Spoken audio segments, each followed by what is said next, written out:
Assalamualaikum warahmatullahi wabarakatuh. Aku kelupaan, aku belum ngasih konten untuk hari ini. Jadi rada sore kita memberikan kontennya, tapi apa-apa lah ya. Nah, banyak yang nanya ya, Bang Cis, kalau misalnya di kandang encis nguras ikan berapa kali ya Bang? Nah, kalau di sini nguras ikannya itu seminggu 2 kali. Jadi seminggu 2 kali itu udah buat yang paling top performa lah ya. Ya kalau misalnya lagi minimal maksimal banget tuh ya seminggu sekali ya lah. Cuman jangan sampai seminggu sekali lah. Tapi kalau bisa seminggu 2 kali.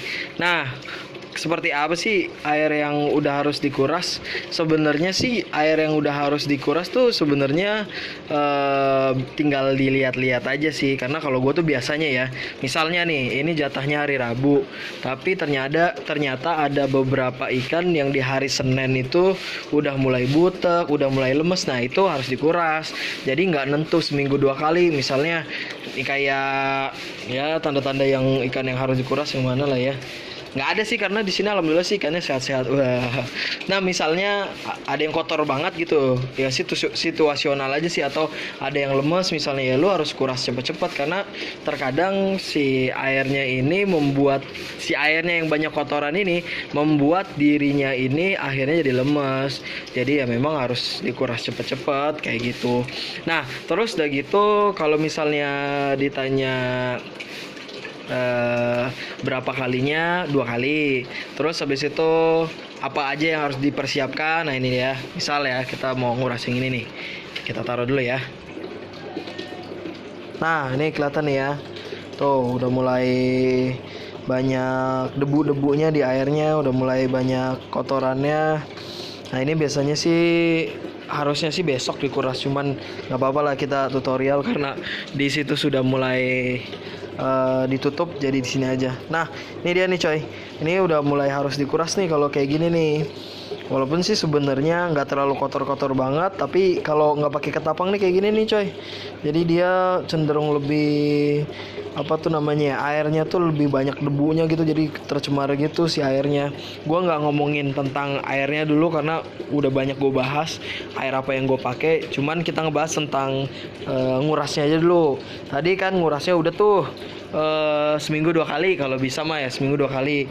Terus udah gitu biasanya kalau pakai ketapang, nanti ketapangnya diambil terus habis itu dimasukin lagi ketapangnya. Jangan dipakai ketapang yang apa tuh namanya, jangan pakai ketapang yang lama karena sari-sari makanannya juga udah habis. Dan kalau misalnya lo mau pakai air ketapang yang langsung dari sini atau air ekstrak, itu bebas-bebas aja sih. Tapi kalau gue sesungguhnya lebih suka yang sama daun-daunnya. Nah terus habis itu setelah ini apa aja yang lo lakuin? Sebentar. Nah, lu mau nggak mau harus membutuhkan ini, spons. Jadi ada dua sebenarnya cara nguras, ada yang disifon, ada yang pakai spons. Menurut gua kalau disifon itu setengah-setengah lah, jadi mendingan langsung aja dikuras semuanya, digosok-gosok nih, jangan lupa ya pinggiran-pinggiran ininya bro, digosok-gosok. Karena kalau misalnya pinggiran yang nggak digosok-gosok nanti sama aja dia, air yang lu masukin tadinya bersih, nanti lama kelamaan atau dengan cepat airnya bakal kotor lagi. Jadi makanya di pakai spons, terus habis itu pinggir-pinggirannya digosok ya. Nah terus bang, bener nggak pakai sifon lebih nggak sehat daripada air yang dikuras full? Jadi sebenarnya kalau dibilang sehat nggak sehat itu sebenarnya jurus-jurus aja sih. Cuman yang udah sih kalau di sifon itu pasti selama 1 minggu ada aja dikuras fullnya, nggak mungkin di sifon hampir tiap bulan gitu. Menurut gue itu juga mengurangi performa yang ada.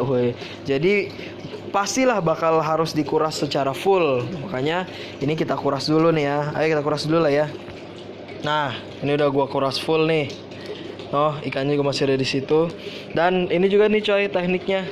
Kalau lu mau nguras, kalau bisa lu belilah serokan-serokan gayung kayak gini, karena ini penting banget nih buat si ikan cupangnya. Kalau misalnya pakai serokan gayung kayak gini, ini memudahkan lu dalam nguras air cupang, dan juga itu juga bikin cupang makin sehat sih kalau lu pakai gini. Kebayang gak sih kalau lu pakai serokan-serokan yang biasa gitu ya, serokan-serokan yang nih kayak gini-gini nih, Serokan-serokan yang kayak gini itu akan ngebuat si cupang itu keluar dari air, dan biasanya kalau keluar dari air dia langsung pucet dan adaptasinya nanti lama lagi, belum lagi kalau misalnya robek, belum lagi kalau misalnya dia stres segala macam tuh lama lagi. Nah langsung kita buktikan, ini udah gue bersihin ya, tuh airnya juga baru tuh masih goyang-goyang gitu airnya. Kita langsung buktiin kalau misalnya airnya bagus sama cupangnya segar, itu pasti dia bakal langsung main. Ayo kita buktiin lah ya. Bismillahirrahmanirrahim. Wah ajan coy, dikit lagi ya. Nah, maka dia langsung main. Satu, ini malah langsung main ke situ lagi. Sono coy. Sono, nah itu aja langsung main tuh dia tuh. Karena ngelihat item tuh. Teret. Wah, terbukti ya.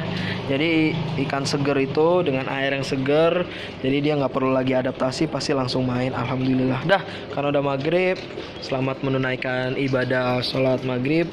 Assalamualaikum warahmatullahi wabarakatuh. Tetap semangat, tetap main cupang dong.